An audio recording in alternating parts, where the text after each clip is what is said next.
Hey everyone, and welcome to another episode of The Al Black Show. An icon of the West Australian hospitality scene, Jerry Fraser has shucked an estimated 7 million oysters across 5 decades and 4 continents. But when it comes to molluscs, he's definitely all about quality over quantity. Born in Scotland, raised in South America, and worked across the US, Europe, and Asia Pacific, Jerry has shucked for Hollywood A-listers and senior members of the British royal family, but is just as happy sharing his trademark banter with his fan base at any one of his 7 current Perth bar and restaurant residencies. I first met Jerry in 2014 at Print Hall, where he was instrumental in the design of their purpose-built Oyster bar. Since then, I've bumped into him in various venues across Perth, and recently I had the pleasure of DJing alongside him as we both held residencies at the Beach Club in Cottesloe during the summer of 2018-2019. As you might expect, it's been an interesting journey, so jump in and discover some of Jerry's pearls of wisdom. Oh, now I almost forgot. About 13 minutes in, someone upstairs at the venue started moving some furniture around. So for about 5 minutes, that's what the noise is. Don't freak out. It does finish up after about 5 minutes, as I said. So hope you enjoy the podcast. Catch you later. Jerry Fraser, welcome to the Al Black Show. Thanks, Al. Thank you very much. Good to see you again. Absolutely. Always a pleasure. Always a pleasure. Always has been. And welcome to the Aardvark. I love it. Or is it the Oddfellow? I can never remember which one it is. Well, this is the old Aardvark, isn't it? It's the old Aardvark. I think so. So it is the Oddfellow, yes. Yeah. Underneath at the Norfolk Hotel in Yeah. Fremantle. Great little venue. Thanks for bringing me down. My pleasure. Okay. Well, Have you always been a shucker? Were you just born that way? Or some what's the deal? say I've always been a shucker. No. Yeah. Let's get back to the originals. Yeah. So, fellow Scot like yourself. Yes, you were born there. Born in Inverness. Right. Are we up north? I'm way up north. Mother's from Inverness, father from Glasgow. Right. So when I was a year old, my father was in, he was an instrumental engineer in copper mining. Right. So I ended up at the 13,000 feet up in the Andes of Peru. As you do. As one should. Yes. And I grew up there. So Yeah, I went right. to American schooling when I was very young, and when I was about 11, I was sent to boarding school in England for my sins, as you know. How did that work out for you? Well, you can imagine an 11-year-old kid, you know, coming out of a very American school where Yeah. you wore blue jeans, t-shirt, baseball caps, sneakers in those Yeah. days. Going to a boarding school in England, grammar school. Right, yeah. Yeah. They weren't wearing baseball caps No, there, they I'm wore- guessing. Well, they wore caps. Yeah, right. And they wore boaters in the summer. Can you believe that? Boaters? And boaters, yeah. Straw Oh, those, boater. yeah, right. straw Oxford, boater. Cambridge Absolutely. kind of thing. Yeah, right. And shorts, long socks, tie and blazer. Right. Not very Peruvian then? Not at all. Nah, no, nah. no. So what, were you flying back every term break? I flew back maybe once a year for about a month and a half, yeah. Right, cool. Usually Christmas time. And is that summer in Peru? That would be, summer in December, summer in Peru. Right. So I'd get the best of it. So I'd come back to boarding school in January, very tanned. Yes. In the middle of winter. In the middle of winter, Yeah. I stood out. Let's put it that way. Nice one. So you were there, so what, you finished school, what, you were 18, 18. right? Okay. I finished school in Norwich. Oh, That's yeah. where I went, to Norwich. The Canaries? Hey, on the ball city. Yes. So I have been a Canary fan since '67. There you go. Boarding school for 7 years. King Ed VI Grammar School, as it was known then. It's just called Norwich School now. Beautiful part of the world, mind you. Yeah. You know it, East Anglia there. Not that well, really. It's no. a nice part of Yeah. the world. And then I went, did a 3-year gap year. Okay, that's You know, decent. Aussies do 1 year, I did 3. Yeah, right. And I did a bit of South America there, and I sort of... I did a 3-year gap. I think I did a 10-year gap year. Didn't go anywhere. well, I partied. Yeah, that's what I myself, meant. like I was playing yourself. clubbing for a decade. Well, you find out a few things, you know. Yeah. You know, when you're 18, 19, 20, Yeah. you know, rock and roll and a bit of drinking, Yeah. chasing ladies. That was what it was all about. Yeah, for sure. And I travelled a little Some bit. things never change. No, they don't. No, some things have changed. Oh, but- right, okay. Well, we'll Yeah. talk about that later. I'm just speaking for myself. Steady now. And then my father said, you know, come on, Yeah. time to sort of knuckle down and go and do some studying or go and do some serious work. So I had some friends of mine who were at University of South Florida in Tampa. Yeah. In- Sorry, where did you spend those 3 years? Just traveling. Oh, right, just yeah. right, yeah. Hey, you know, if you remember those 3 Yeah, years. yeah. You didn't do them properly. I did a lot of traveling. Yeah. Right, Had a lot yeah. of fun. Mostly in Peru. Okay. But I hit a couple other countries there while I was out there. Yeah. And then it was in 1977 that I went to University of Florida. So I went to study. Yeah. What were you studying? Well, I chose my degree as a geology degree. Okay. But the first year I did what was called General Business Administration, GBA. Yeah. So you do sort of accounting, economics, all that sort of, you know, rubbish Really stuff. dry. Yeah. Oh, listen, it's not my cup of tea. Geology was, but I was they call it a special student because I was a foreign student. Believe it or not, I had to take an exam in English to get into the university. Yeah, right. Yeah, you have to. It's part of the. And you stumbled your way through that one? Well, there was 700 of us, and he was a bit surprised when he saw my passport. You know, British passport. What are you doing here? Yeah, I said, well, I'm a foreigner. Yeah. Come and take the exam. He said, okay. Well, it's a 3-hour exam, and 20 minutes. I'd done it. Yeah. And I think I got 670 out of 700 points, but you have to do it. Yeah, of course. It's the money. It's the money. I think it was $40. And being a special student coming in, I came in a little late into the term, I think it was, and so they made me a special student for a year. So I had to study something besides the degree I wanted to, my chosen degree, which was geology. Right. And then I was still traveling back to Peru. Yep. Going back and forth, and then had some wild times in Peru, as you imagine. Yeah. Where I am as a 20-year-old, and my parents had moved from the sort of mining community. They were up there at 13,000 feet. They spent 21 years up there. Wow. And then they There's a good set of lungs in them by the time they came back down. Oh, Yeah. There's a lot of partying going up there. Yeah, right. There's not a lot to do except party. That's, you know. I should have got into mining. Peruvian mining. That was my calling. They knew how to party hard up there. Yeah. A lot of drinking. Yeah. It's a heavy drinking community. Sure. That sort of style. And what are they drinking up there? Well, they drank a lot of pisco, which is a national drink of Peru. Right. Okay. Like rum was a big favourite. White rum, dark rum. Both. Right. Both. We had Peruvian rum, Colombian rum, and obviously you had your Bacardi and all that. But the rum was cheaper than the Coca-Cola, so rum and Cokes were very popular. Yeah. Especially straight rum. Yeah, I was going to say, you don't waste time. Why bother with the Coke? And a little bit of tequila, not a lot, because the pisco is very similar to flavour as pisco is, although it's made from grapes. But the early days, food up there is unbelievable. Peruvian food, as you know, is a great cuisine. I didn't really understand it. You know, I just was brought up eating it, so sure. Now I do understand it. And how do you describe? Sorry to get off topic there. For a second, Peruvian food, like how would you? Well, Peruvian cuisine is sort of broken up into sort of probably 9 different areas. You have the Pacific coast, which is a large coastline. So the seafood is unbelievable. Then you have the Andes Mountains. So up in the mountains, potatoes and corn and meat. Yeah. You know, so you have a lot of. I mean, if you knew how many varieties of potatoes are from Peru, you'd go, well, no way. It's 4,000. Wow. Yeah, exactly. Wasn't expecting that. No. 4,000 varieties of potato. Jeez. So spuds are pretty popular. They do some pretty good chips down there. They do everything with potatoes. Yeah, right. Yeah, great dishes. Got to get rid of all the potatoes somehow. Yeah. And then you've got the Amazon. So, different sort of cuisine coming from the Amazon. And Peru is quite a large country. I think it's the 3rd largest country in South America. Right. So, you've got Brazil, Argentina, and Peru. So I think Peru is number 3. And it's cut into sort of north, central, and south. So you've got those kind of 9 little districts or areas with different cuisine coming out of it. Okay. If you look at the Peruvian cookbook, I have got a few of those at home, and you look at these dishes, wow, another national dish. So I'm getting involved with a Peruvian chef here in Perth. So we're doing a little ceviche oyster bar coming up very, very soon. And I believe we'll be talking about that a wee bit later in the podcast. Yes, absolutely. So excited. So you're at uni. I'm at uni. And you're sort of at uni. You're enrolled. Oh, I'm enrolled. I've hooked up with some mates of mine who are from Peru. Yeah. They're studying there. They were the kind of the guys that said, "Come and study with us." I didn't really do a lot of homework as to where to go.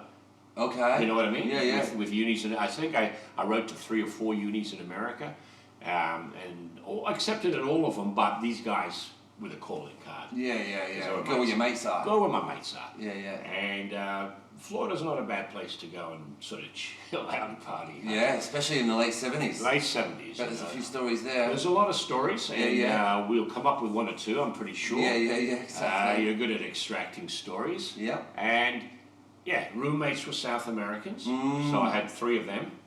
And studies were okay, but it was for the party life. Yeah. We were all young. Yeah. We were all sort of party boys. Yeah. And we all studied, but nighttime was party time. Because it wasn't Miami, it was Tampa. No, Tampa. So Tampa's about a 4 or 5 hour drive away from Miami. Right. So it's on the sort of the Gulf of Mexico, right on the coastline. Yeah. And it's a cool city. Yeah. The university was very young at that time, because we're talking late 70s now. So the university was only maybe a couple of decades old. Yeah. But it held 25,000 students. Yeah, right, okay. So that's a decent party. That's not a bad party, you know. Yeah. And street parties. I had never been to a street party before until I went to Tampa. So they closed the whole street down. All the students come out and they bring out their sort of, they buy these new bins, rubbish bins. Yeah. And fill them up with lots of alcohol. Right, and just go for it. And throw a tin of Hawaiian punch in there. Yeah. Just to flavour it a little bit. And throw some fruit in and away you go. Yeah, that sounds like my kind of night, I think. That's the beginning of the party. Yeah, right. And how does it different to Miami back then? Because Miami, obviously, you got the whole Scarface thing going on. Miami was... So it's a bit more rough over in Miami? A lot rougher. Right. A lot rougher. More Cubans? A lot of Cubans. Yeah. It's a Cuban town, Puerto Rican town. But not so much in Tampa? There was a Cuban influence in Tampa. Yeah.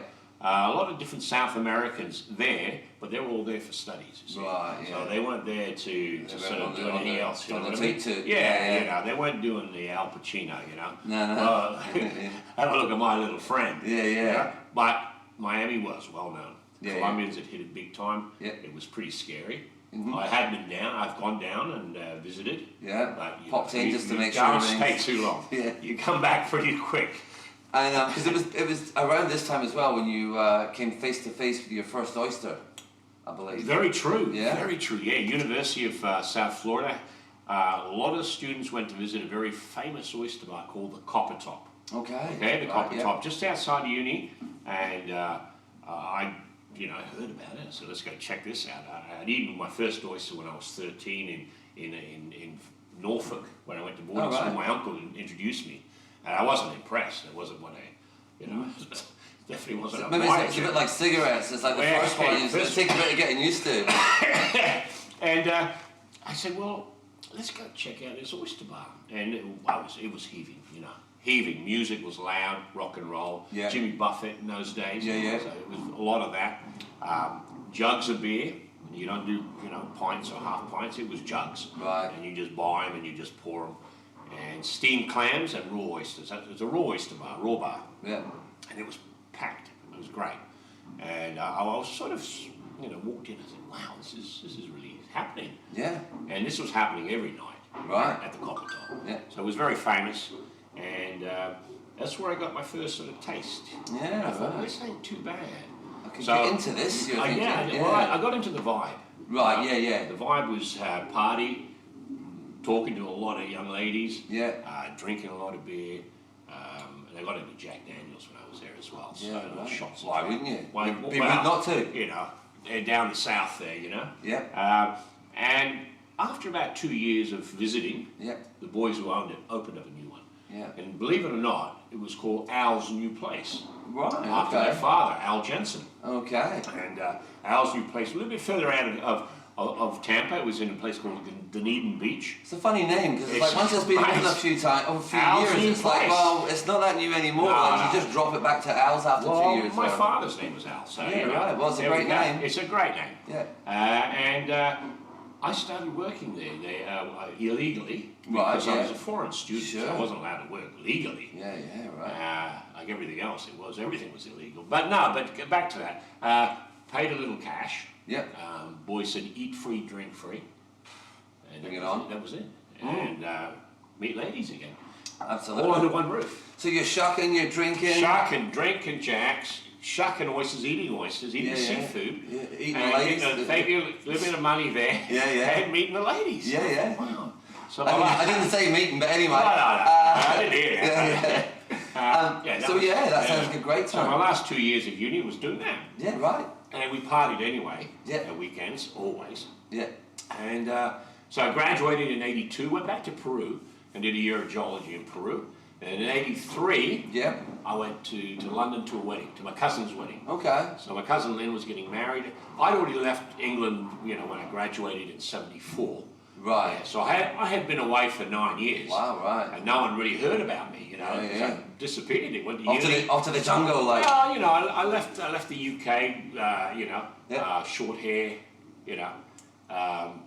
sort of kind of innocent, I guess. And then I went back with quite long hair and a beard.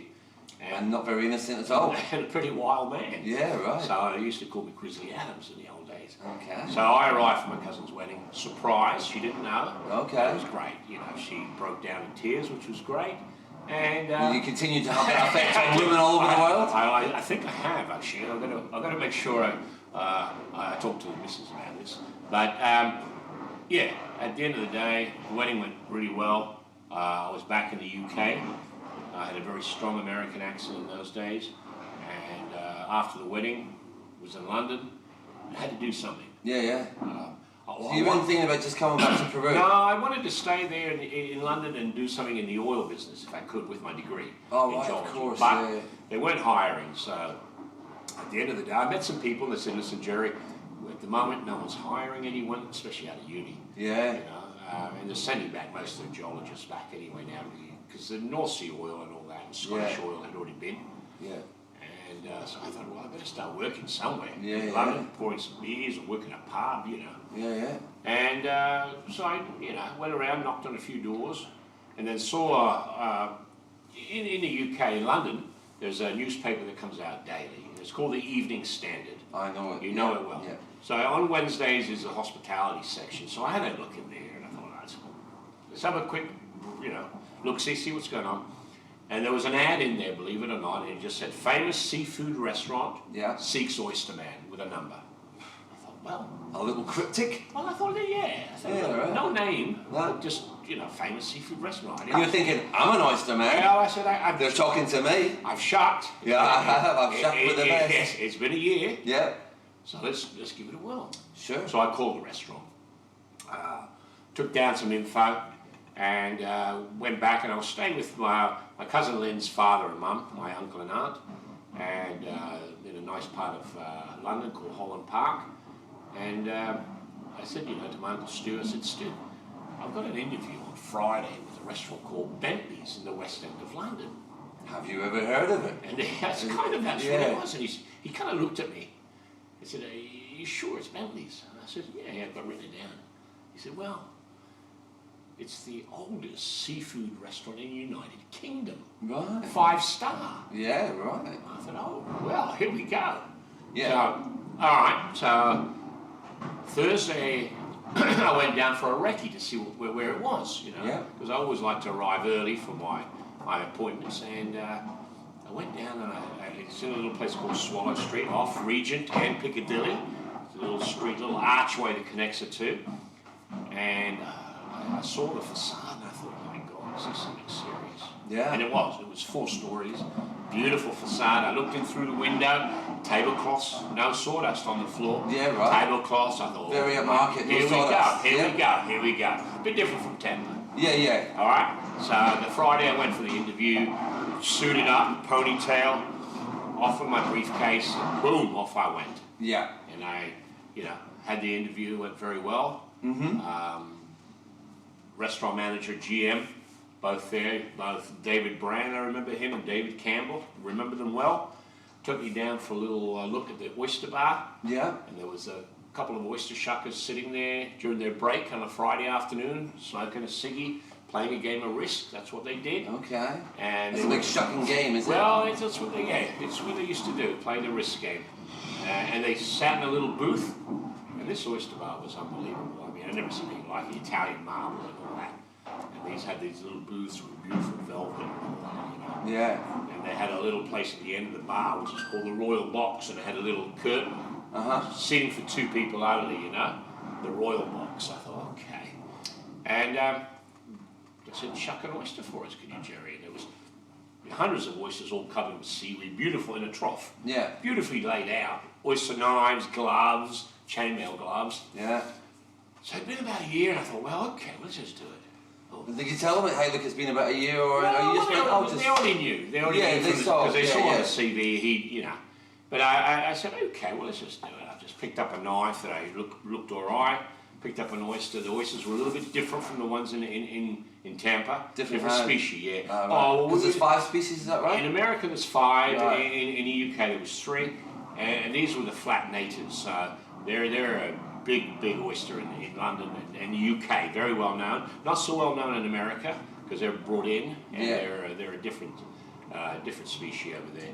And I thought, okay, well, let's just do it. Yeah. So I still got the suit jacket on, remember? Yeah. Boom, boom, shucked it, beautifully done. They looked and said, wow, okay, can you do a half dozen now? Yeah, yeah. And now the guys in the corner who were smoking away playing rest were getting curious. Who's the ponytail American, you know? Yeah. A freaky looking dude. You know, he's in our territory. What's he doing? Yeah. So I took the jacket off. Right. And then all here comes something. And I'm actually pretty quick and pretty clean when I shuck oysters. So you're not a messy shucker. Well, I'm not a messy shucker. No, I like to be known as the clean shucker. Yeah. And then boom, boom, half a dozen.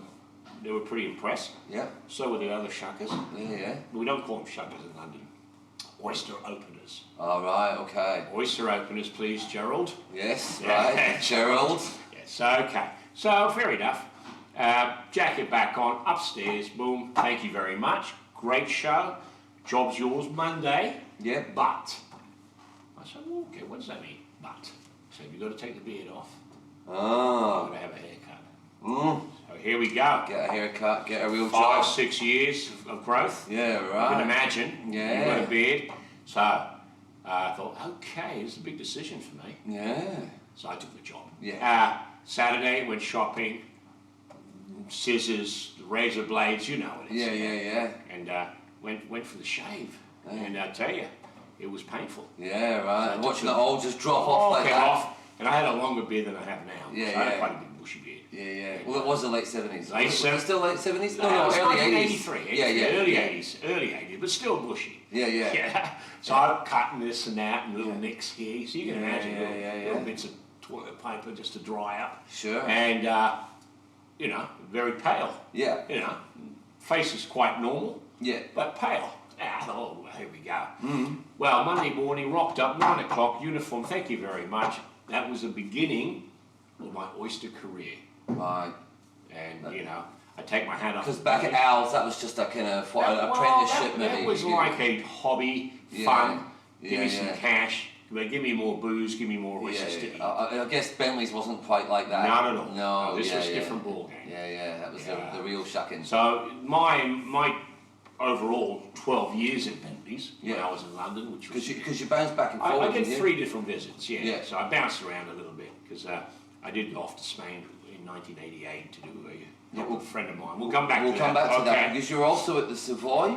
Very famous. Well, the most famous. About as famous as... I think the Savoy and the Ritz would be about the 2 most famous. And I think the Savoy was the most famous at the time. Yeah. I did 3 years with Bentley's, and then I got poached. I hate to use that word, but I did. The exec head chef of Savoy Hotel. Is that Keith someone? No. He was the head chef of the grill. Okay. Keith Stanley, very good friend. Keith Stanley, right. And Keith he's still in London. Still in London, yeah. He's at one of the famous clubs now. And Keith's sort of background was that he'd gone through sort of the Savoy thing, and he became head chef of the grill, which was a very famous part of the Savoy, part of the big Savoy. And he was sort of in charge of the food that I prepared for the oyster bar. Okay. It was called Upstairs at the Savoy. That was the name of the oyster bar. You must have been up all night thinking of that one. I'd tell you what, right next to the famous American bar, which is very famous in worldwide terms for a bar. And what's it called? What's that one called? Well, that's called the American bar. Right, okay. That's where Peter Doretti, a very famous barman, legendary. Right. He ran the show there. And he was what, legendary because the cocktails he made? Cocktails he made, the experiences he gave, all the international guests. He was very famous, right. yeah. Okay. And they built this bar, a seafood bar, which wasn't an oyster bar, it was a seafood bar, right next to that. It was beautiful. And they spent a bit of money. Yeah. And it was right opposite the Savoy Theatre. Oh, right. So my first sort of, dare I say, a customer was, the first person who walked in and had oysters was a Dutch actor called Rutger Hauer. I know him. You know him. Was he Blade Runner? He was Blade Runner. Yeah, right. No, he wasn't Blade Runner. Yeah. He was Hitchhiker. That famous movie. Yeah, but he was doing ads for Guinness. That's when he wore that long black cape. Another one. That was they were a bit freaky, those ads. Yes, they were. Well, that was him. Yeah. He was a bit of a freaky actor, but he was a very good actor. Yeah. And then they were doing big shows, and I met Lulu and Ernie Wise and all that crowd, because they were doing shows there at the theatre. Sure. So they would come over. So yeah, that was it was pretty intense, but it was a great oyster bar. Yeah. Very upmarket. Yeah. I stayed there a year. It was just for me it was too military driven. Yeah, right. The rules of the Savoy are never encountered anything like it in my life. Yeah. And Keith was actually the head chef of the grill, like we said earlier. And Anton Edelman was the exec head chef, so he's the one that got a hold of me. I spent a year there. It was a great year, but it was full on. Yeah. So because you're also a place called Wheeler's, you were at Wilton's, and also Green Champagne and Oyster Bar. Absolutely, yeah. These are other oyster bars that are very famous. Wilton's was part of the Savoy Group. Right. They had quite a few restaurants, but Wilton's was a very famous old gentleman style oyster bar. Or seafood bar, but mainly oyster bar, and it was a brilliant place. It was just behind on German Street, and it was a beautiful oyster bar. But very old school. You had to wear a tie and all that to get in and all that. Yeah, right. Very, very much. Wheeler's was a group of oyster bars, very cool. Yeah. A little bit more accessible for the general public. Wheeler's. Yeah. Greens was owned by Simon Parker Bowles. Oh, so part of the Parker Bowles family. Yeah. So Camilla's brother-in-law. Right. And then while I was there, beautiful oyster bar. Charlie and Di used to dine there. Yeah, right. Quite a bit. Yeah. So I saw a lot of people. Did you ever shuck for those two? I have. Yeah. Yeah. Wow. I'm talking early days now, and I worked there with an oysterman there, Armando Lema, who became a world champion. Wow. Yeah. So with oyster shucking, there is a world championship. I've actually managed to work with 4 ex-world champions. You know what? They probably learned their skill from you. No, please don't say that. I learned a lot from them. Yes. Yeah. So there was oh my God, what was his name? There was Seamus Lane, the little Irishman I worked with. He was like a leprechaun. Yeah, right. He looked like one. Yeah, okay. He was great. He drank like one. Yeah. And but he performed magic with these shells. Could he ever? Yeah. He could shuck unbelievably. Yeah. He was one of the most famous. Sammy Scott was there when I arrived, but he was already sort of in his twilight years when I arrived there. He was an ex-world champion. And then there was Armando Lema, and there was another guy from the Philippines, but he was actually working at Bentley's with me, and he became another world champion. But I worked with some really fascinating guys there. It was mainly male-dominated. Yeah. The oyster world. Still is? No, not so much anymore. I worked with a couple of Canadian girls when I was at Bentley's, and they were unbelievable. Yeah. They were really good. And, through my 12 years in London, I got to meet a lot of people that were in the seafood business. And especially oyster business, and it was great. It's a different world over there. Yeah, I bet.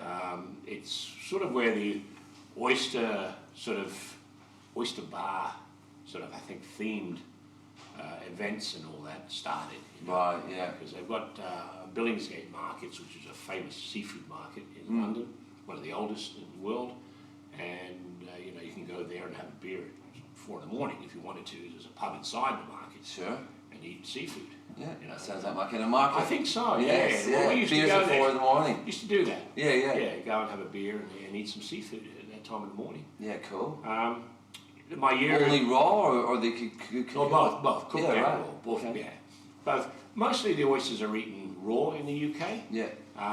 They'll like Bentley's and all these fine dining restaurants, they would do the Mornays and Rockefeller, which is an American style with sort of the cheese and spinach and Pernod. Okay. It's baked. Kilpatrick's weren't big over there. Right. Yeah. They would just serve it with bacon, maybe. They call it angels on horseback, believe it or not. It's an oyster that's been wrapped around with bacon and it's grilled. Yeah. And that's a good name for an oyster bar, that one. Angels on horseback. Yeah. Yes. Giddy up. Giddy up. Here we go. I'm just thinking, got me going there for a minute. All right. Hey, you can have that one for free. We'll just put away. Just get me to DJ your opening part. Well, you'll be there DJing. Don't worry, Al. Sounds good. Now, all right, so you're mucking around in London, doing all your thing, but then somehow you end up in Spain.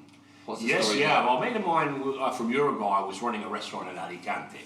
Now, I'd already been 5 years in London. I was just getting a bit sort of partied out, I guess you could say. Does anyone ever get partied out? And we all do. I was, living life to the best. But burning the candle at both ends. And I thought, God, I just need a break. And I speak Spanish fluently. So prior to that, I'd already been to Pamplona twice to run the bulls. Okay, yeah. With Aussie friends of mine who worked with me. And that was in 83 and 84. Or 84, 85, I think, if I can remember right. And crazy times. Yeah, bit of fun. I don't remember much. Yeah. Went there for a week's holiday to run the bulls, but it was a lot of drinking red wine and not really running too much from the bulls. Right. Watching the bulls, hello. Watching other people run from them. There was a lot of that. Yeah. There was a lot of that. Well, we were climbing towers and stuff and falling off waterfalls and fountains and stuff. Yeah, right. Stupid things. Yeah, stupid things, yeah. So, but I thought, and I spoke the language, I got on really well. And I loved the way, the Spanish way of living was fantastic. Yeah. So very laid back. Very laid back. Yeah. Very laid back. And they have a siesta in the afternoon. But great idea. A great idea. Yeah. I never experienced it. No. I partied. Yeah, all the way through the day. Absolutely, you know it. Yeah. You know it. No time for sleeping's cheating. Yes, that's exactly right. Yeah. And my mate said, come and work with me. Come and have a year's break or whatever. See how it goes. Give it a whirl. So I did. I went out to Alicante, which is a beautiful part of the world actually in Spain. And I spent a year there working with him. Nothing serious. Oysters? No seafood. Yeah. No. Oh, right. Seafood, yes. Sorry. Yeah. But no oysters. Yeah. I was just helping him work and have a bit of fun. And he was connected to the Uruguayan soccer team. Okay. So, they're a pretty famous soccer country, as you know. Or maybe you don't, but I do. Yeah. They're quite famous. So they have a big following, and they'd come in and watch all the sports. He had big screens up in the restaurant, and the sporting world would always come and watch the games, any games that were on. They'd come and see him, and it was pretty full on. But mainly a local crowd, or mainly Brits local, as well? Mainly local, mainly right. Spanish speakers, Yeah. Didn't see a lot of Brits there because the Brits sort of went to more different areas. They'd go off to Malaga. Yeah. Because I think they used to land at Alicante. From memory, that's an airport, and then they'd go from there. Yeah. Because where the restaurant was, it was in the Spanish part or the Moorish part Yeah. of the town, the old town. Okay. So they didn't really hang out too much there. Yeah. It was a sort of the hardcore Spaniards. Yeah. And I stayed there a year, and then I thought, well, time to go back to London. Right. Okay. So 88 this year. Because now I was just trying to figure out fill in the blanks between Spain and then Perth. Oh. So there was a diversion to London first. Well, this is where it all starts, actually. Okay. This is a new chapter of my life. Right. Turn the page. Turn Chapter 2. Big page. Returning back to London. Back to Bentley's. All right. Yeah. So when I returned back to Bentley's, I bumped into an old mate of mine who was a chef. Yeah. When I left, he was quite a junior chef, and then he worked his way up to be a head chef of a restaurant. It was right next to Bentley's, a famous Italian restaurant called Papagallo's. Okay. And he said to me, "Oh, Jerry, I'd really like you to meet my new girlfriend. Right. She's gone back to Australia on a sabbatical to celebrate her birthday. Right. To see her folks. I said, okay, that's great. So I said, okay, Brian, well, whenever you're ready, you know, pop around and say hello. Yeah. He said, yeah, about 6 months. I said, fair enough. Yeah. So I carried on working at Bentley's, and 6 months later, he rocks up with this young Australian girl called Fiona. Uh-huh. And I sort of looked at Brian, and I thought, wow, done well, Brian. Well done, buddy. Punching above your weight, mate. I didn't quite say it that way, but yes, punching way above his weight. Yeah, right. So fair enough. Yeah. Now you got to remember, I'm still hanging out with South Americans. When we go out in the evenings, we go to clubs and we party hard. Yeah. Still party hard. Yeah. And we do a lot of dancing, South American music. You love all that. Yep. And you know, you get up and you just mingle and groove. Yeah, totally. And Brian would rock up with Fiona. Brian wasn't a dancer. One of those. Well, he just didn't. No, he wasn't in that sort of. Didn't have the vibe. He wasn't quite the party animal I was. Right. Yeah. And Fiona loved to dance, so I got used to get her up and just dance. And, we had a bit of fun, but always, you know, hey. Above board. Above board, absolutely. Nothing to see here. No. Taboo. Yeah. Mates, you know, and all that. So after about 6 months, Brian used to bring Fiona in to eat oysters and drink champagne at the Oyster bar. Sure. Fiona loved it. Yeah. Met all the other chefs, and being a true Aussie, she could keep up with all of us. Yeah. She showed us a few drinking tricks as well. Yeah. Whew. And after 6 months, Brian didn't appear. Right. So I said... But Fiona did. Yeah. Well, Fiona turned up one day without Brian. Yeah. And I said, where's my buddy?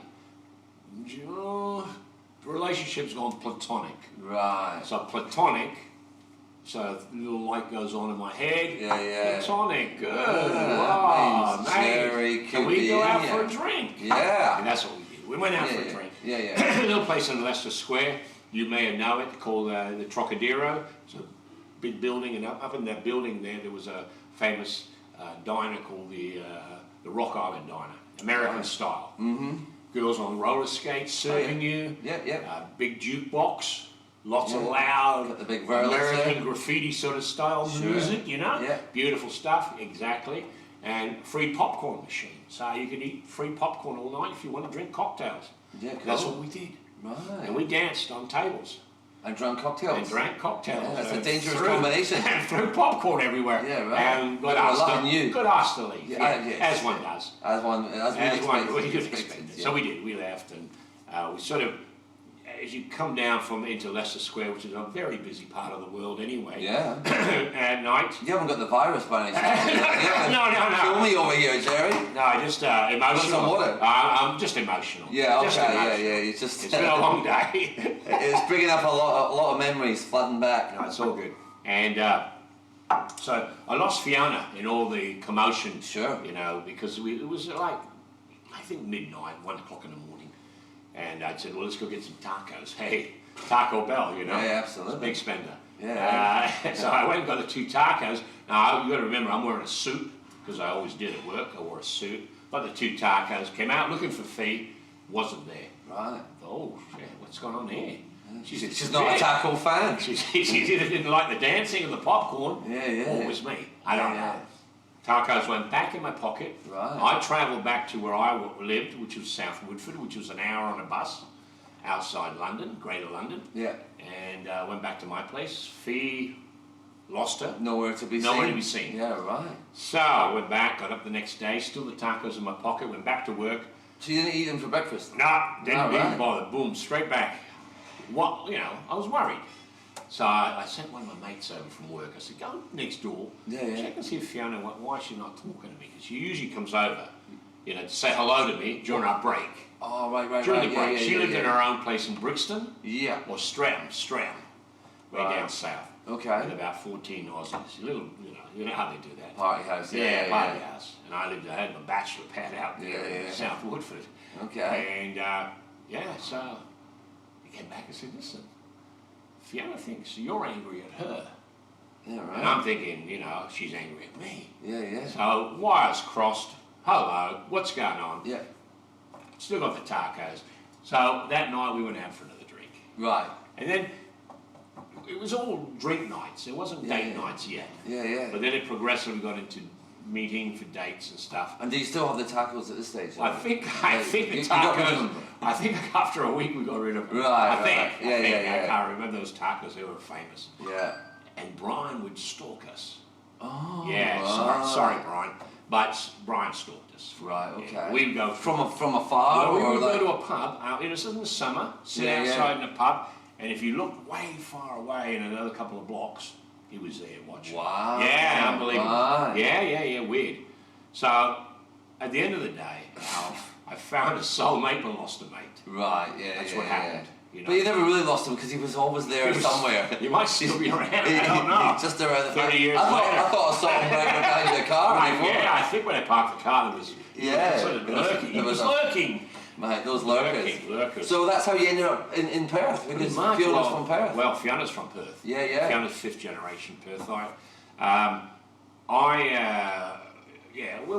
We went out for a while, and I just said, it's time for you to move in my place, because I had the pad. Yeah, because you didn't fancy moving in with 14 other Aussies. It's a bit expensive for 14 people. I thought, let's get out of there. Yeah. And that's how it all started, and I proposed at a restaurant, and we got married on the 5th of January in London with bagpipes and kilts and... Fancy. Only way to do it? Only way to do it, and it was beautiful, and the reception was next door to Bentley's, where I was working at this little wine bar that we used to visit a lot, and that was the beginning. Our honeymoon was up at the Lake Windermere. Okay. So you can imagine, snow everywhere. We were the only two up there. Nice. So a bottle of Veuve Clicquot and 2 pasties, meat pasties. Oh yeah. Paper cups. Boom, off we went. We were the only two. Nice one. On the top of this, snow-filled mountain. Right. Beautiful. Yeah. Not quite mountain, but you know what I mean. It's a big hill. It's a big hill, very tall hill. Yeah. And that was it. We came back, and I started working at Bentley's again, because we'd taken a little break.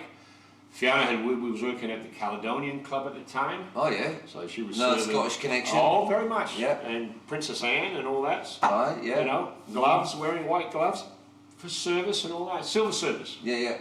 So Fee learnt all that, and then just trying to think what year. Got married in '91.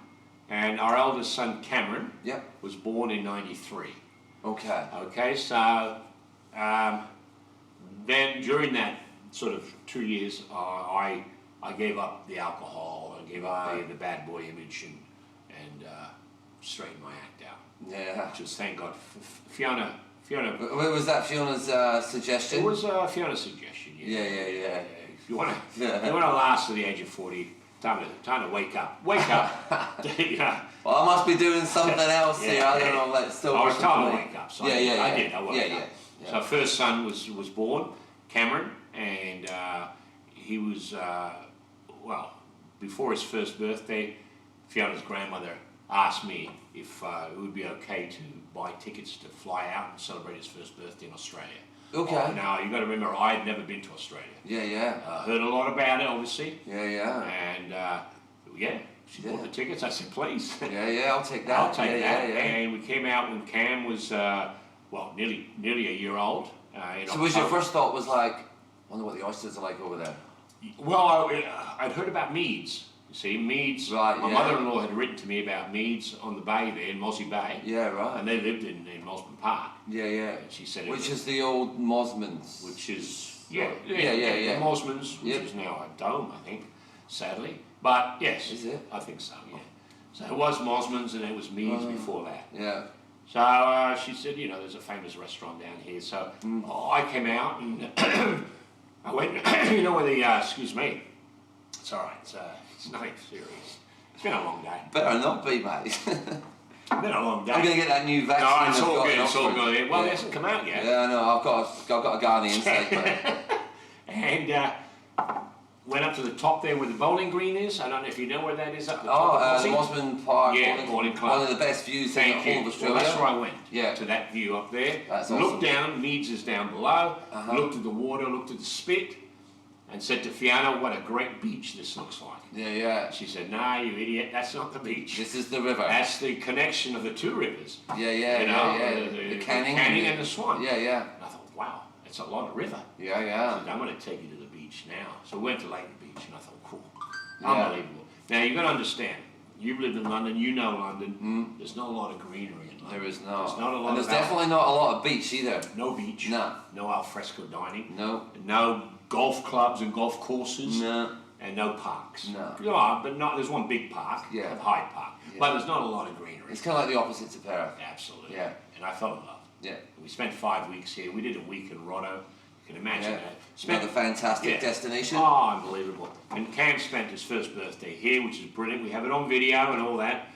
So we went back to London, Fee and I. We spent a week in Penang on the way home. And I made a decision. I said, listen, I really want to come back and live now in Perth. Yeah. What do you think? And she thought about it. Yeah. She wanted to go to Peru, believe it or not. Yeah, and right. I said, well, Peru's a great country, but there's a few things that, you know, for young kids, or especially just the one at the time. Yeah, yeah. And Fee's a teacher, so she could have got into the profession, but oysters, for me, they're not well known in Peru. Right, yeah. Chile, yes, but not Peru.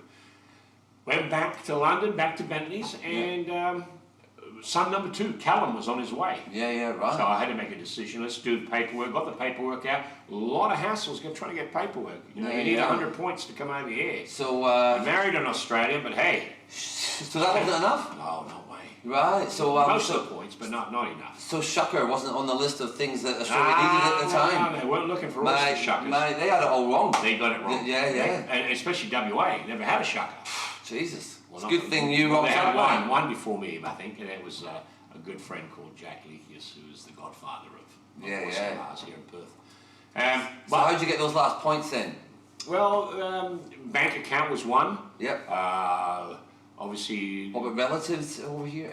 Relatives over here, well, family over here, mother-in-law, father-in-law, and on top of that, son was... The boys were Australian citizens. So, yeah. So they were dual passports. So that we got that sorted. Yep. Flew back, packed up.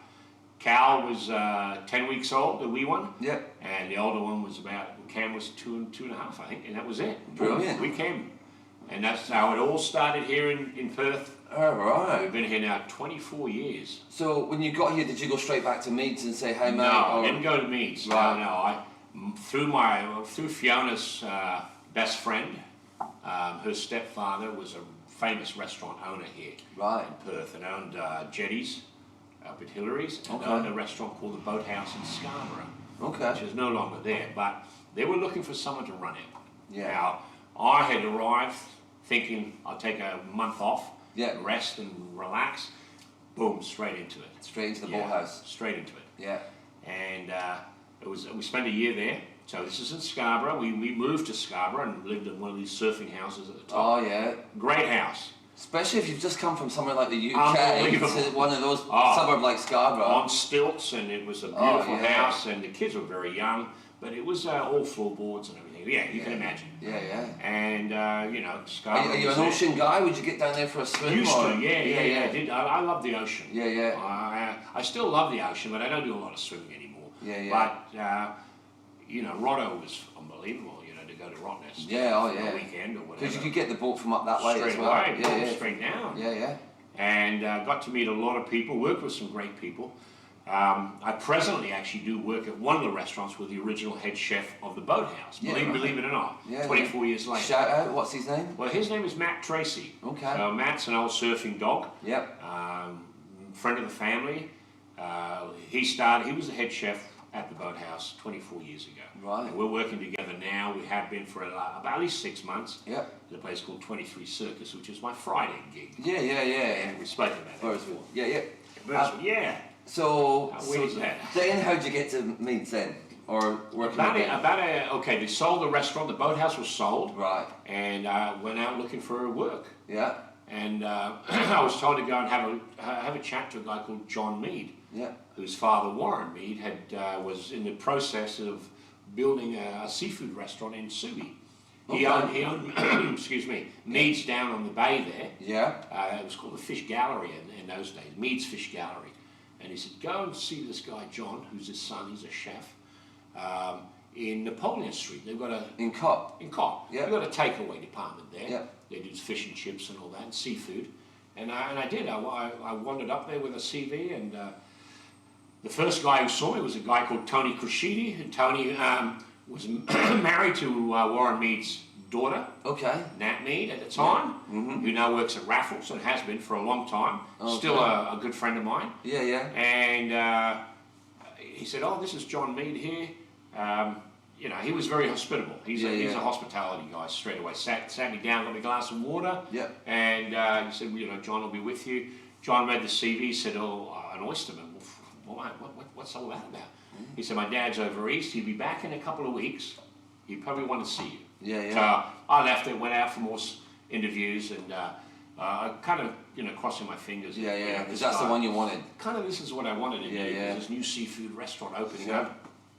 So that was it. I met Warren Mead, and he wasn't too sure what an oyster man was or an oyster shucker was. But you showed him. And he said, "Well, go." It was a Friday afternoon down at Mead's for the interview. Yeah. He said, "Well, go back and on Monday morning bring me the blueprint of an oyster bar." Okay. I thought, "Oh, okay." Oh, first time, you know. He's gonna get the schematics. Well, schematics. Yeah, my wife's sister had a friend who was an architect. Right. Called him straight away, Peter. I said, "Pete, listen, I need a blueprint. I just need a blueprint ASAP, whatever you can do. Yeah. We'll do it like I thought of Bentley's in those days. Yeah. What was in behind the scenes, and let's just do that." Boom, and he did it so professionally. Yeah. Folder and everything, you know, beautifully done. They must have freaked when they got it on a couple of days later. Well, Monday morning, I was there at 9 o'clock, Warren Mead's office. There it is. Have a look at it. Yeah. And he looked at it, didn't open it, said, "The job's yours." He didn't even open it? Didn't even open it. But we followed the plans later on. Yeah. The building was still sort of being finished. Yeah, right. It's the old Vic Hotel, so it's being finished. Called the Fish House, very famous. Yeah. In its day. But I went and worked for Mead's down there while this was going on. So he actually got you hired straight me, in. and I did a bit of work up the Napoleon Street outlet. Yep. So I went back and worked with Tony and John and down there at the Mead's, and that was the beginning of my sort of oyster career here in WA.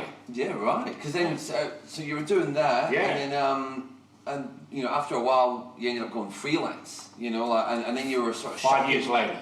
5 years, right? 5 years. I did. He opened the fish house. He got divorced. He took me down to Mead's on the Bay, built an oyster bar there for me. Yeah. And then he went and took the fish house back, and he called that Black Tom's. Right. So Okay. He had a little lounge in there called Black Tom's anyway, within the fish house. Yeah. Which was the name of his uncle. Yeah. There's a bit of history there.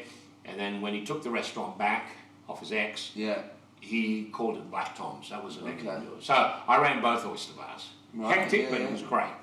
Good and times. I got a pretty well-known reputation for, you know, fresh seafood. Yeah. Or oysters especially. Definitely. And we had an oyster bar where you could see, started off with 15 people, then it went on to 30 people because it went all the way around like a horseshoe shape. Great bar. And then I went freelancing, and that was it. Yeah. And you did some gigs like overseas. Well, the first gig I did freelancing was at the Grand Hyatt in Jakarta. Right. So I did 2 weeks at a restaurant called C, which stands for Crustacea, Champagne, Chardonnay, all those wonderful things. And it's a 400-seater. How'd you get that gig? A friend of mine came over. Well, he became a friend of mine. Yeah. He was a food and beverage director of the Grand Hyatt at the time. Yeah. He came over and ate oysters at the bar at Mead's. Right. And I entertained him, and he thought, okay, it might have something to offer here. Yeah, because I was going to say that, you know, being an oysterman, being a shucker, it's not just about carving, opening oysters. There's a bit of banter that goes with it. You know, being a DJ, there's a lot of banter. Yeah. A lot of storytelling, a lot of listening, a lot of storytelling, and you have to sort of have travelled well and understand what people want to hear. Sure. And you tell stories. I mean, that's what we do. We do it, I think, more so than we do our own profession. You know, we tell stories. People want to know. You know, where did you play last, Al? What sort of places have you been to? And that's what I got asked. A lot of storytelling. Yeah. And as you know, I've got a few stories to tell. Yeah, exactly. And that's kind of one of the reasons that you got in. I mean, it was the free beer and the free that's how it all started. And the girls and all the rest of it. But it was also the banter that the original guys had back at the Copper Top. Yeah. Copper Top. Yeah, Copper Top. Yeah. Copper Top. Yeah. A lot of banter there. And in London, you can imagine the banter we had there behind the bar. There was about 5 of us, working the bar. I ran it, but we had a lot of banter. And when you're not bantering with the punters, you're probably bantering with each other. Each other and the punter, Punters would like to come in and just dine and have fun and ask questions. And, when they hear your accents, they think, well, where are you from? What's going on? What part of the world have you been? And when they hear you've travelled, they love to tell you their stories as well. And there's stories you listen to and you can't repeat, Yeah, of course. As you know. But, so the banter between the boys and the girls was great anyway, so that's how it all started. And what about you been in Bali as well? Yeah, I've done 5 oyster festivals in Bali. Yeah, right. We used to call it Slurp. Okay, The Slurp Festival. Yeah, great. And I did that with a very good mate of mine who's an American chef. Fraser, who's now the general manager of a resort. In Bali? Yeah, just outside Bali, on a little island. Right, sounds nice. And he was the exec head chef of a group of resorts in Bali. Right. And that's how we met, and his boss was a guy called John Spence, is a guy called John Spence, who lived here in Perth, English guy. Who was, originally worked with Virgin Records in London.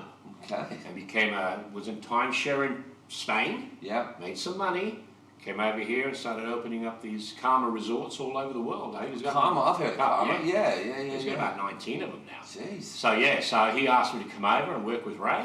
Yeah. And mate, it was unbelievable. Yeah. I had great fun. And I did 5 events with him, 5 festivals with him. And then I went to Chicago. Now the Chicago thing was because my friend from the Grand Hyatt, the food and beverage director, he was now the food and beverage director of the Ritz-Carlton in Chicago. Nice gig. Yeah. And he said, Jerry, are you willing to come over? I said, I'm ready. Knives are packed, let's do it. Yeah. So that's what I did. I went over for 2 weeks. Yeah, right. To probably one of the top hotels, definitely in America. Yeah. It was unbelievable. So it's I guess it's a bit tricky doing that now because you've got so many of all the things that you do, like you're kind of sort of tied down a bit. Well, the thing is now, like you say, we've got residencies in a few restaurants. That's what I was going to say. That's what we're leading to, Yeah, because we're, when I was sort of getting ready for this chat, I was thinking like what you do is a bit like being a DJ. Yeah, very much. You do have residencies, like Absolutely. Monday you're somewhere, Tuesday you say, like so.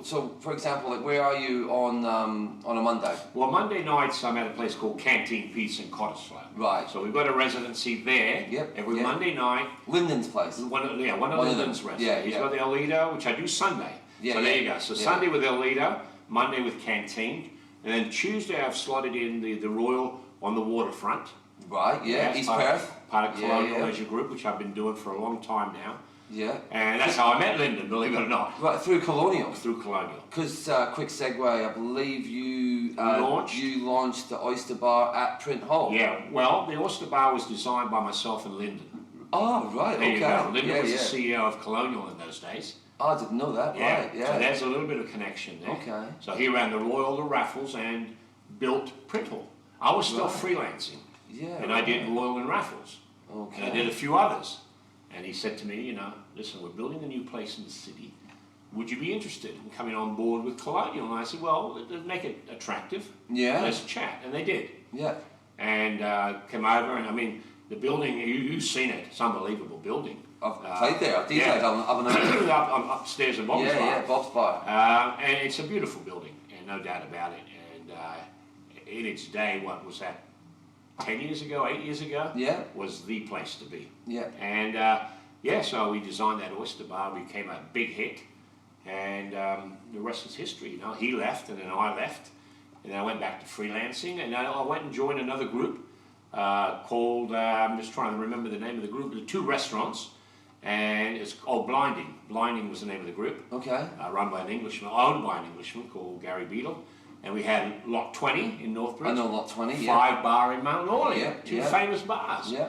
And I stayed there for 4 years. Yeah, right. Yeah. That's a big residency. That was big. Yeah. And we had a great following, big following. Yeah. And then I decided back to freelancing would be easier for me. Pre-COVID, obviously, we did about 5 restaurants, which was nice. Still could play around with them. And, Canteen Pizza was one of them. Yeah, so that's your Monday. And that's with... your buddy Mark Rudder. And Joel. And Joel. Charlie Bucket. Hey, Charlie Buckets every Monday Charlie night. Bucket. They sort of have 3 DJs that come in, but Charlie's probably the best known. Yeah, yeah. And he spins the wax. A beautiful guy. Oh, top bloke. You know that. Yeah, yeah. And then Tuesday down the Royal. Wednesday we're mixing it up a bit. I'm doing Lyric Lane, which is a new one in Mainland. Yeah, with a guy who also used to be at the Colonial. What's his name again? Well, his name is Conrad Reuter. That's right, Conrad. Conrad de Reuter. Yeah. And Conrad worked with me. He's another lovely guy. Lovely guy. Yeah. The Viking, I call him. Yeah. And he used to work at the Raffles. That's right. Yeah. 5 Bar. Connection again. Yes. What's going on? So it's all a bit incestuous here in Perth. So I do a little bit of work with them. Yeah. Once a month. Sorry, so that's on a Wednesday. Yeah. So we do that, and I'm throwing in a couple others. We don't know. We haven't put them down yet. They're not in writing, but I've already been told. Yeah, Come and see us. Come and see us. We'll talk. Thursday nights, used to be at Hadika. Spent about a year there. Great time. Some good people. Fraser Devine. The wonderful Fraser Devine, the Glaswegian. Big shout out to Fraser. Yeah, big Fraser. Fellow Scott. And Jane, his missus. Oh, absolutely. Yeah. Well, the good mates of yours, and they like to spin the old the wax, I think it is. The fantastic plastic. Yeah. Lovely guy. Still in the business, I hear. So he's doing well. Yeah, he still is. I'm doing a gig there on the 3rd of August called Spritz Fest. Okay. So I'm doing the closing set. I think it starts at like 2 and goes till 5, and then I think they're doing a clear out at 5, and it goes 5 till 9, and then I'm on from 9 till. So they're doing a big day out. Big day with DJs. Yeah. I think it's sort of like welcome to summer, Yeah, like it lends itself well to that sort of event. Yeah. Rooftop and all the rest of it. Love it. Done a bit of gigs on the rooftop myself. Bit of shucking on the roof. Absolutely. But Thursdays have changed. So, at the moment we're about to launch a new ceviche oyster bar at the Pan Pacific. Yep. It's just sort of been put on Facebook. I've just put out a few teasers. There's a guy called Alejandro Saravia who has restaurants in Melbourne. Yep. He's the Australian food ambassador from Peru. So he's a very knowledgeable chef and a good mate of mine. And we've talked about this in the past. When can we get that ceviche, Peruvian ceviche sort of culture and oysters together? And as you know, I grew up in Peru, so we have that connection. So everybody else knows that now too. You all know that. Talking about it. I grew up in Peru, and it's still very much in my soul. And it'll be a lot of fun. Yeah. It'll be a collaboration with him and myself. So Thursday nights, 20th of August. Yep. Every Thursday night, we're going to rock and roll there for a while. So that's my Thursday night gig. Cool. Friday, I've been mixed it up for a while over the last many years. But at the moment, for the last year and a half, I've been with Darren Montgomery from 23 Circus, which is in Burswood, in the peninsula. So he's got a little sort of restaurant there with a larger al fresco. So it's a little tight now in winter, but the customers love it. Saturdays, as you know, is usually my private events, the weddings, the parties. Anything that goes. Anything that goes. Do a lot of festivals and stuff like that. The fundraising events and all that. We'll talk about that in a minute. I've just started to do the last Saturday of each month at a music venue, which you might be interested to hear about. It's called the Duke of George in Fremantle. Is it jazz or soul jazz or a bit of jazzy, bit of soul. So we did the first one on Saturday night. Yep. We sold out, which is great, and it was the wonderful Lucky Oceans and Jesse Gordon. Okay. Yeah. So the show was unbelievable. And the one now coming up in August, it is the lead singer of Eskimo Joe. So Cam Tamperley will be doing 2 gigs there. So plenty happening at the Duke of George. Well, there will be, I think, and it's a pretty cool venue. Yeah. So, I saw it. I was in there when it was getting built. Yeah. So it's a nice part of town. They've got sort of New Orleans cuisine, so it's a Cajun Creole. Yeah. So I think that's going to be pretty good fun. Sundays I'm back at a place called El Lido, which you know well. I do. So that's in Cottesloe, very busy venue. We do a lot of oysters there, so that's my week. So it's a busy week, It's a busy week, and I've got busy. 1 or 2 others popping in. Yeah. So I've got I do a little bit with the Inglewood Hotel, which you know well. I do. Yeah. I do a little bit with Satella Winery in the Valley, which you know well. And there's 1 or 2 knocking on the door very heavily. Well, there was one knocking on the door right when you rocked up, I believe. Yes, there was. So there's things happening. Yeah. Well, you're very much in demand, Jerry. Well, those oysters, they're just Everyone wants a bit of shucking. Everyone wants a bit of shucking, a bit of the action. Yeah, definitely. Which is good fun. Now, you touched on it before, like, you know, and I mentioned it earlier in the piece where I said, you know, you're all like a DJ and you've got these residencies on, you know, every night of the week, and except Saturdays. So Saturdays you try and steer away from that because there's so much scope for private parties and weddings and things like that. Now, as you've said, you've been around for 35 odd years, you know, like, there must be some pretty awesome parties that have happened, private parties at houses, or whether it's up in Perth or down south or maybe somewhere else. Yeah, I mean, you don't have to mention any names, of course, but are there a couple that maybe stick out? Well, always, you know, these big private parties, you never know what's going to happen because some of them are in ritzy areas. Some of them could be up in the hills. That's here in Perth. I've done some wild ones in London in my early days. Even in America, in my youth, when I was in Florida, so there was one or two there. But when it comes to the oyster parties, I mean, you know, the ones that really stand out are the ones I do for charity. Right. So I do quite a few annual events, and there's one that always stands out. We started off, it's called the Chef's Long Table. So it's Don Hansey's charity. We started off 18 years ago. With 150 customers or guests, pretty much very much al fresco with a couple of sort of marquees, but not big. Is this at his place? This is down in Bunbury. So this is down on Bunbury next to the Dolphinarium that's down there. Yeah. And then it's moved now across the road to a larger area. We're now doing 700 guests. It's at capacity now. So there was only about 4 or 5 chefs in those days. Now we've got about 20 chefs coming on board, and it's quite memorable. What month of the year? It's always been the last Sunday in February. Okay. It has been for 17 years. Yeah. But next year, I believe it's in March. So I asked shaking it up. I don't know what's going on. I haven't asked questions why. Yeah. That's one of them. I do like to do the Boogalicious Ball. I've been doing that for a long time. So that's breast cancer. Yep. That's with adultshop.com. So the shows are pretty cool. I bet. And it's a lot of fun. Yeah. So we do about 100 dozen oysters on that night. 100 dozen. So I do that pre-show, where people go through and sit down for dinner. And that's quite a glamorous event, if you can imagine. 100 dozen. So have you got other people like helping you with the shucking? I do most of that. Yeah. Sounds like I mean I don't even know how you do the shucking, but that sounds like RSI. It can be pretty strenuous. Yeah. I do the same at the Chef's Long Table. I do another 100 dozen there. Yeah, right. So the charity work that I like, we spoke about this earlier, but the ones I like to do are always I do the Ronald McDonald Ball sometimes. I've done the Leukemia Foundation I like to do. I've got a new one coming up this year, which is happening in October, called Kathmandu. Okay. So that's with a few big players here in Perth, where we're doing a big show for about 100 people. That's to take care of the kids in Nepal. Right, okay. Especially with COVID now, things are really, really hard for the kids. So we're going to try and take care of a few of the kids up there. Nice one. It'll be a lot of fun. Yeah, definitely. That's with a chap called Paul Cumming, and Darren, obviously from 23 Circus, will be getting involved. Do a lot of work with Lifeline. I forgot to mention that. Right, okay. So I do very important at these times. Absolutely, and we do a lot of work with Vince Gareffa. So I do an annual event at his house. Yeah.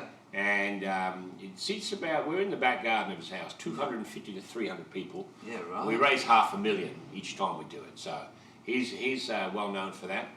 And Darren himself down at 23 Circus has 3 or 4 events a year for Lifeline. Yeah. So I get involved with that.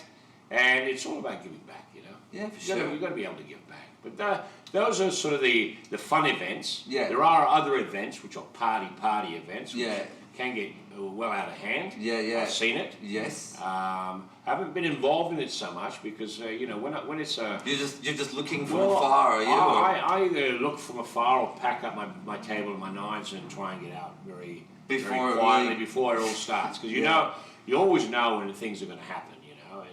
You've got my number. You should just give us a call when that moment comes. Well, there's something coming up next month. Maybe I should give you a call. I've got a few people already knocking on the door saying, "Jerry, I will be your wingman for that one." Yeah, right. But can't say too much at the moment. No. But yeah, keep it under wraps. I've done some pool parties. I've done hens parties. There's a good one for you. Yeah. I did a hens party a few years ago for a friend's sister. Yeah.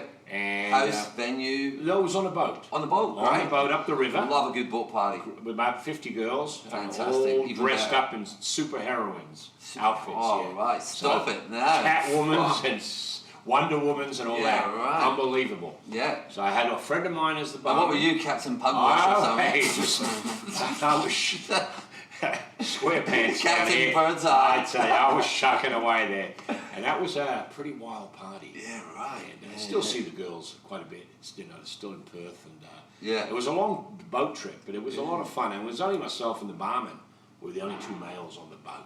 Okay. So the girls, you can imagine, after plenty of champagne and a All lot of oysters. All that shucking. Yeah, it was a lot.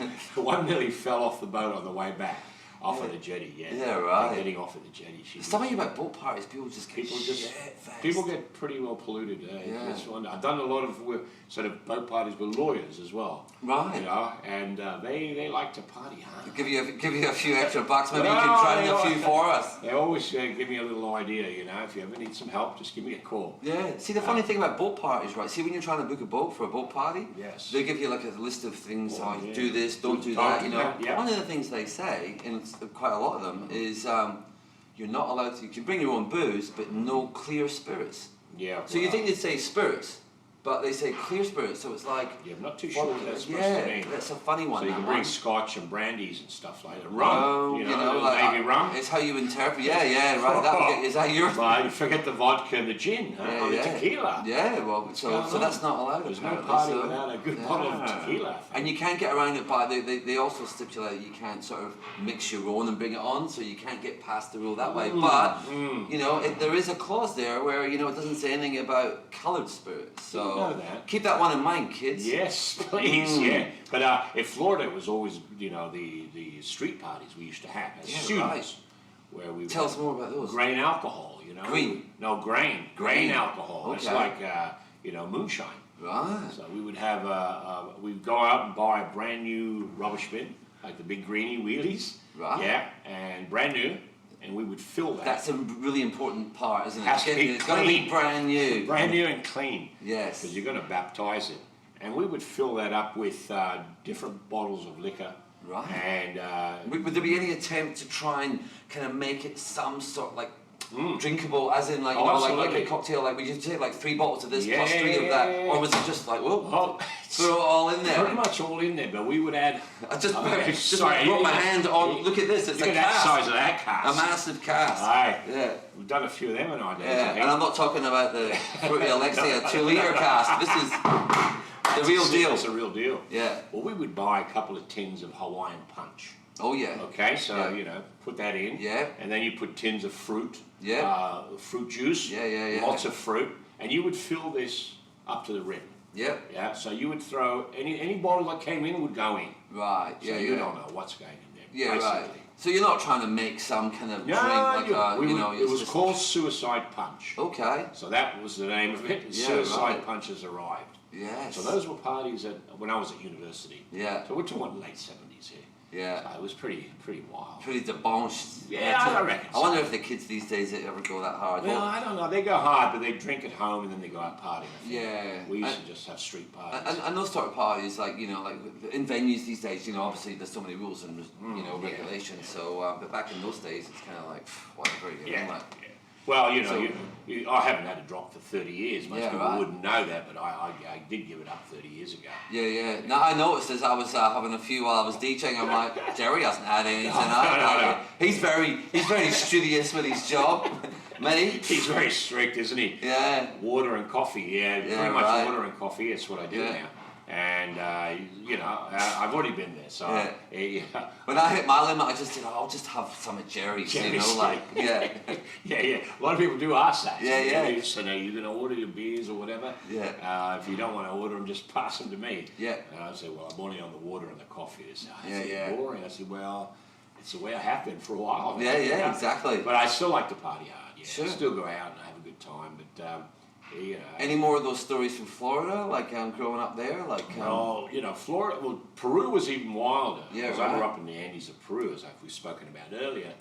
And there was one when 1977, it was my first year of university. Mm-hmm. My parents had moved from the Andes. They'd been up there for 21 years, living up there. And like I said earlier, I'd been to boarding school, so I didn't really get to visit back much then. But I then went to university in Florida. So my parents had moved, and my brother and sister moved with them to a little sort of city, small city, outside near Chile, on the coast.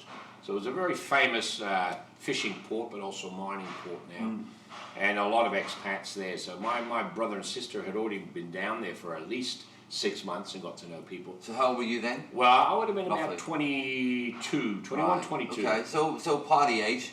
Oh yeah, big time party age. And I was returning back to this new area where they lived for the first time to visit, over Christmas. Yeah, so right. I'd done 9 months of uni, and I was going back for Christmas, and I was going to, do Christmas Day with the folks, and then New Year's Eve, which was a big party, always a big party. Yeah. So I arrived from uni and met all these unbelievable kids, which I still keep in touch with, and my brother and sister were already quite well known. My family has always been well known. Yeah. I was a new kid on the block, so I was who's this dude, Yeah. And all the parties that we had, this is Jerry, he's come back. Yeah. So, the big party on New Year's Eve, suited up, dressed up, partied hard at the social club, and the beach was not far away. And what's the weather like in Peru? Oh, it's summertime. It's summertime. It's like here. Yeah, it right. is full on summer. Yeah, Beautiful weather. Yeah. So the ritual was after about 3-4 in the morning on New Year's Day. Yeah. Everyone would go to the beach and do a little skinny dip. Of course. So I thought, well, we've got to join in, haven't we? Absolutely. So that's what we did. There was 6 of us went down, male and females, and stripped down, stripped naked. And even. And the thing is, at about 5:30, 6 o'clock, the buses that take the workers to work, pass by the beach, and you can see everything. I mean, very close by.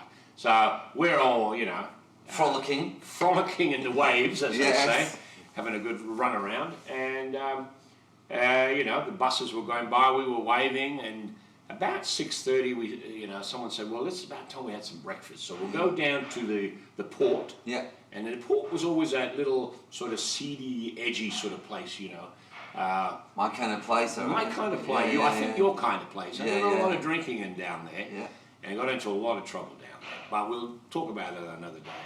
And we went down to have some ceviche on the port. Made right there. Now you've got to remember, you don't usually drink the water in places like Peru and Mexico and that. You got to be careful. Sure. And me coming from the States, my stomach wasn't ready for it. No. So I ate the ceviche as you do, having a good time, the lettuce and all that. It's been washed in their water. Right. So 2 days later, well, I think it might have been earlier. It's hard to remember because I was still... 2 days and 5 kilos. Well, I was taken to hospital with typhoid. Right. So I spent a month in hospital with typhoid.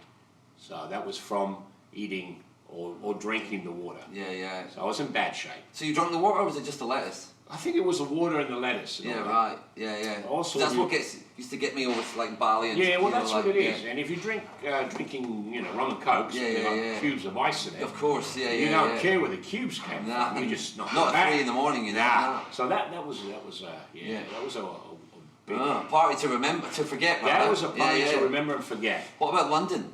Any noticeable nights out there that That's you can remember? Great. I had, actually, with my present wife, my only wife. Actually, Fiona.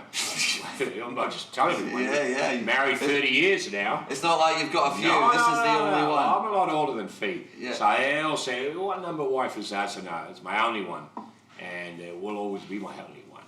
And before we got married, we went to a Halloween party. Okay. And they're the Brits are a little bit more, reserved, I think, in their sort of partying methods. And it depends which Brits you're talking. I know a few that you know are. what I mean. Yeah, I know generally. Generally, okay. But my friends weren't. They were pretty wild. So all the Brits except the ones that me and you know. Yeah, exactly. Yeah. Everyone else. Probably the same ones. Yeah, exactly. And we went to a Halloween fancy dress. Yeah. And it got right out of hand. I mean, it was pretty full on. And it would have been about 50, 60 people at a friend's house. Good mate of mine who's a chef. He's in Brazil now working there. Yeah. And Johnny's house just got wrecked, and we went dressed up as zombies. Painted up and everything, and I can remember trying to get home in a taxi. Yeah. At 5, 6 in the morning. Yeah. It took a couple of goes to get home. Yeah, I can imagine. Well, you know, if you're a cab driver, you don't want to get your brains eaten out before your shift finishes. Absolutely. You know, but I've had a few sort of run-ins with the boys in blue as well. Yeah. Because my first sort of outing with Fiona.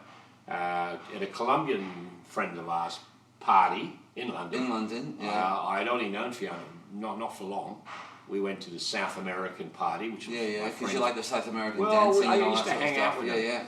And 3, 4, 5 in the morning, we still party, but most of them sort of collapsed on the floor and slept. Yeah. As you did at parties. One of the guys... Not with us, like Colombians. No. They don't sleep for weeks. Yeah, exactly. And someone had to get a ride home. Right. So myself and Fiona, borrowed one of the guy's cars. Yeah. It was at the party. Yeah. He was his father's car, but he lent it to us to take our other mate home. Because that's always a great idea, 5 in the morning after a big party. Fiona drove, because I was not able to. Yeah. But I accompanied her. Sure. And we dropped this guy off, and on the way back to the party, which would have been probably about a 15, 20-minute drive back to the party. What, you drove this guy home and then just to come and then came back to the party? Went back to the party, yeah. That's the kind of things we did. Wow. And we got stopped. Right. By the police. And I was pretty much over. Yeah. Fiona was slightly over. Yeah. But we got taken down to the cop station and... Processed, and the car didn't belong to us. Oh, no. Why are you driving this car? And we tried to explain. It belongs to a friend of ours who's at a party. There was this Colombian, and... So you can imagine, yeah? Yeah. So they had to go and wake up the whole party. Oh, fun. Wake it up. 7 in the morning. Yeah. Wake them all up and find out who the owner of the car was. Brilliant. It was his father's car. Yeah. So, And you were stuck in the... We were stuck down the Nick. Yeah, right. And we were supposed to go to work that day. On the Sunday, and we kind of slept it off. Yeah. In the Nick. That was another great experience for me. Full on. I've got a few, but we'll keep it there. Now you mentioned Fiona a few times because family is really very important to you, and I didn't realise that your sons have been shucking too. Like, and you've chucked your sons. The boys are Cameron and Callum. Yep. Cam's now 26, going on 27. Cal has just turned 24. So Cal is in Melbourne running a cafe. Yep. What's it called? Give it a plug. It's called, I'm going to get the right name, I think it's called Kavala. Okay. Kavala, so he's getting ready to work with. What suburb? It's in, the place is at the Preston Markets. Okay. Yeah. Oh. Preston Markets. Yeah. I've got a couple of mates that have got a place down there. Places down there. Guy called Alistair Kennedy and another guy called Jake Gakis. I'm pretty sure that's where they've got this like big foodie thing going on. Pretty much. I think that's the place. Well, he runs a cafe at the moment with all the things that are going on. It's all takeaway, but very, very busy. Yeah. And he works for Melbourne Coffee, which is a big company in Melbourne. Yep. Big coffee roasting and cafe. They've got, I think, 7 cafes. But the connection is with Alejandro, because Alejandro from Peru is over here now. Has 2 restaurants in Melbourne, and they're about to do a big emporium, a food emporium very soon. At Preston Markets? No, on Collins Street. Oh, right, Fancy Pants. Yeah, Fancy Pants, and right. it's 3 stories, yeah. So my son will probably get involved with that later on. Right.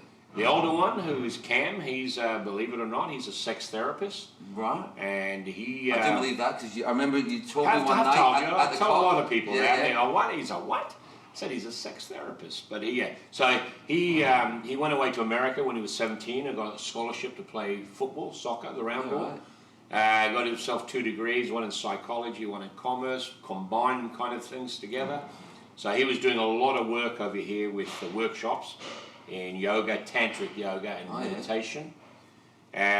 Both boys have worked with me with Lifeline and Leukemia Foundation, and we've done a lot of shucking together. Yep. We've done not only the charity work, but we've done workshops together, which is pretty cool. Yeah. And we did one with Russell's Reserve, which is a famous, what's it called?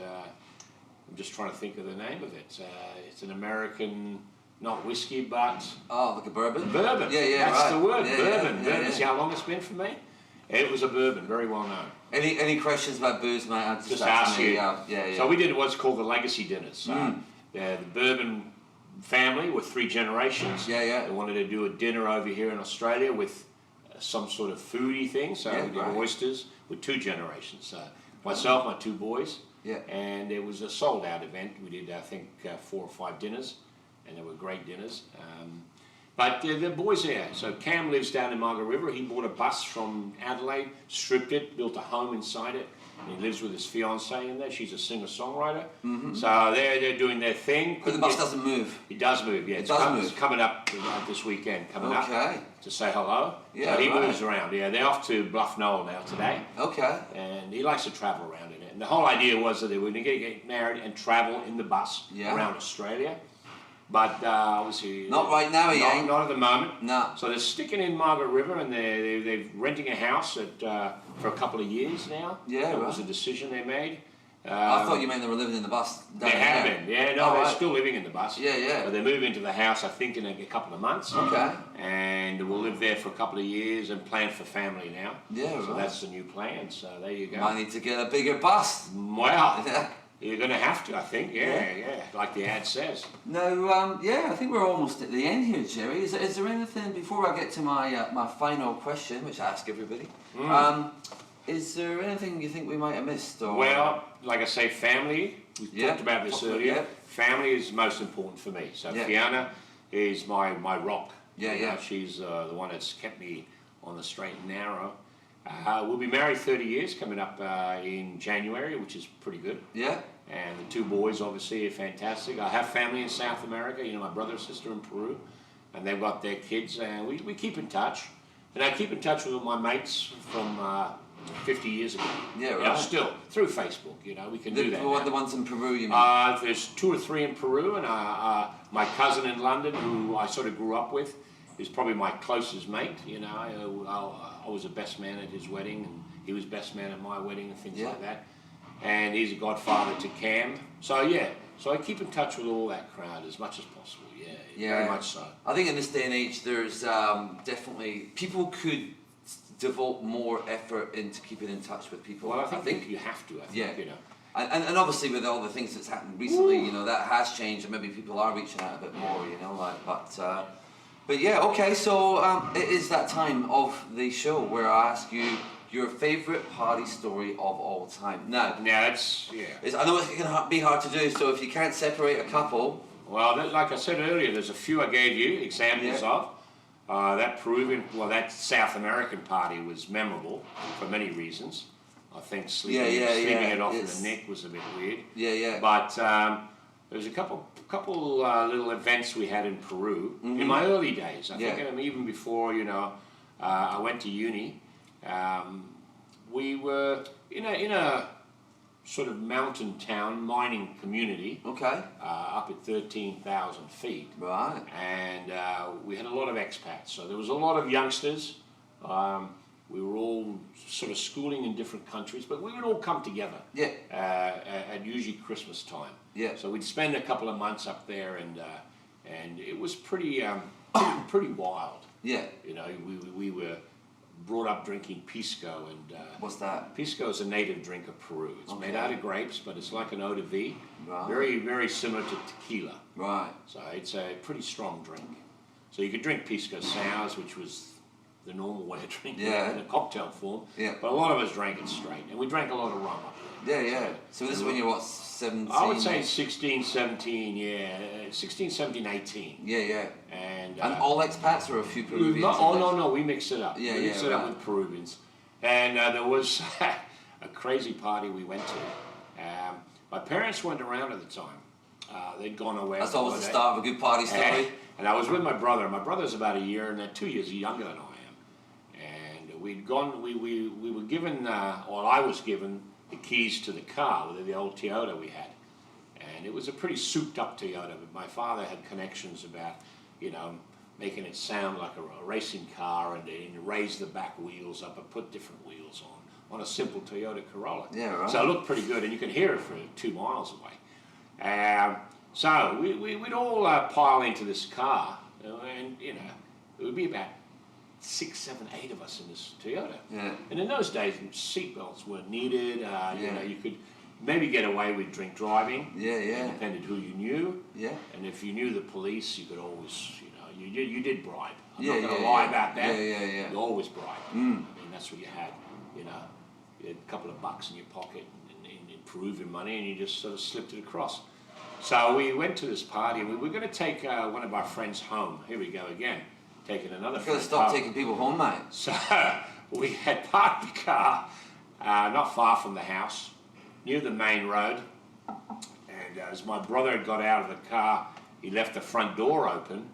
And as that was happening, a truck came by and took the door off. Jesus. Yeah. But my brother was okay. Kids in the back we were all kids.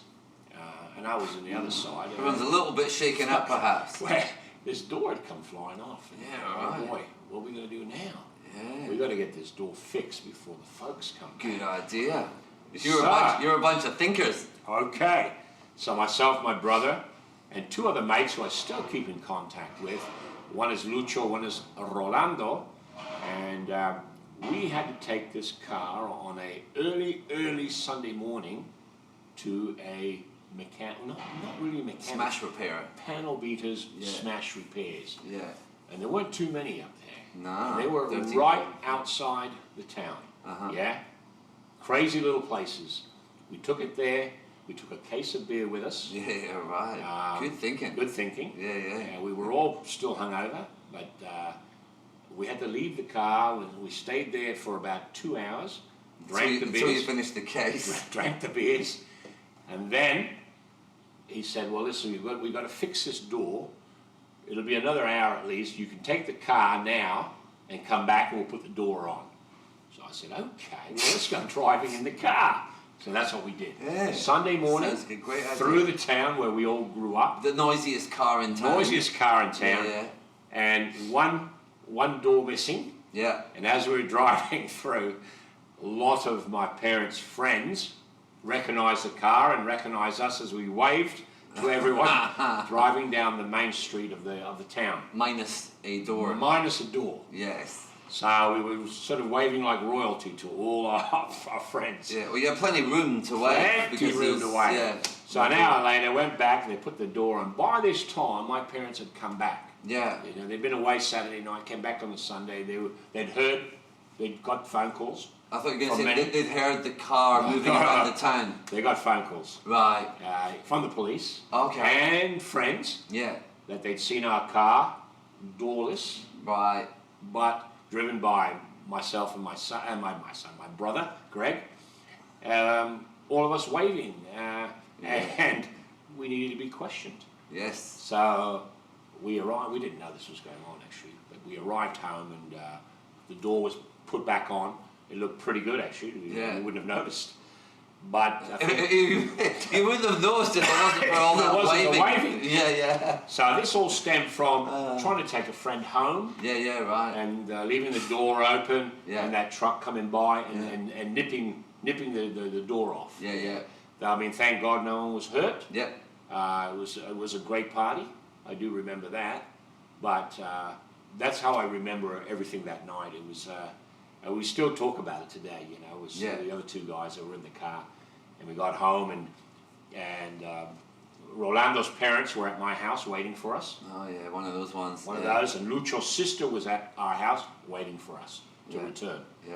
And my mom and dad, obviously. So we were sat down at the dinner table. So what happened with the truck driver? So he came and he stop? Or No, he just kept no going. stopping, kept going. Yeah, right. Kept going. So did you think about saying something like, we're actually thinking about becoming mechanics, and we just thought, or panel beaters, so we just thought, let's see what it's like to undo. We just picked the door up, put it in the back, and drove off looking for. Oh no! But when you're in front of your parents, oh, you could go. Oh well, I was thinking we were all talking about how we might want to become smasher beaters, so we thought we'd see if we took the door off, could we put it back on again? Yeah. Well, they would have questioned as to why we were waving and driving around the town early in the morning, waving to everyone and smelling the booze. It's just not. It's not a good look. Wasn't it? Nah. It wasn't a great look. Yeah.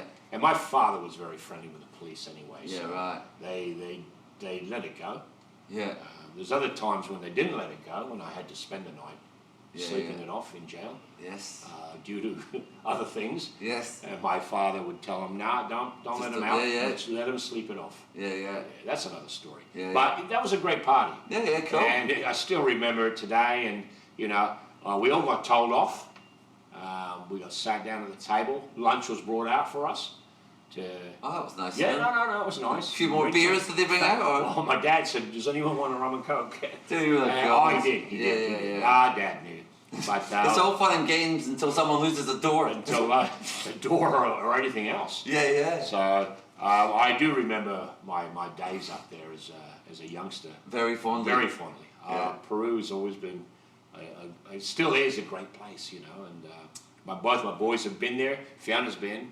I took Fee with me, but both my boys have been back and visited Peru and done their journeys through Peru, and they love it there. Yeah, cool. So it's all good. I mean, it's all about travelling. I've always been a bit of a traveller. So. Yeah, I've never been to Peru, but wouldn't mind getting there at some stage. Well, hopefully, maybe next year. Yeah, if right. things clear up and we're allowed to travel again. It's definitely on our list to go back. I've been to Machu Picchu. Fiona hasn't, so Fee wants to go there definitely. Yeah. And there's Chile's right next door, so I've been to Chile and had a look down there. It's a great country. Yeah. And Peru's an unbelievable, fascinating country. Yeah, right. And if you like your food, which I think you do, it's been voted the #1 cuisine in the world by international chefs. Yeah. So it's up there with the best. Many reasons to go. Many reasons, yeah, absolutely. Many reasons. Well, I think we're done here. Thank you. No, it's been great, Al. No problem. And we'll carry on shucking, as they say. Absolutely. And you'll be dropping by to say hello every once in a while. For sure. You know that as a fellow Scot and a friend. Yeah, definitely. Looking forward to continuing the conversation about that other place in the city. What's it called again? Maruma. Yeah. Well, it's part of Uma, part of the Pan Pacific. Yeah. So it'll be a very fascinating sort of new collaboration. Yeah. If you like your ceviches, which I think most people do, and if you like your oysters, well, it's a great thing. And we're going to have, I think, the Campari team are coming on board. Right, brilliant. Do, your Negronis and other little things happening with them as well. Perfect. So it should be a lot of fun. Cool, sounds good. Thank you, Al. All right, buddy. All the best. My pleasure. Thank you. Good man. Cheers. Cheers.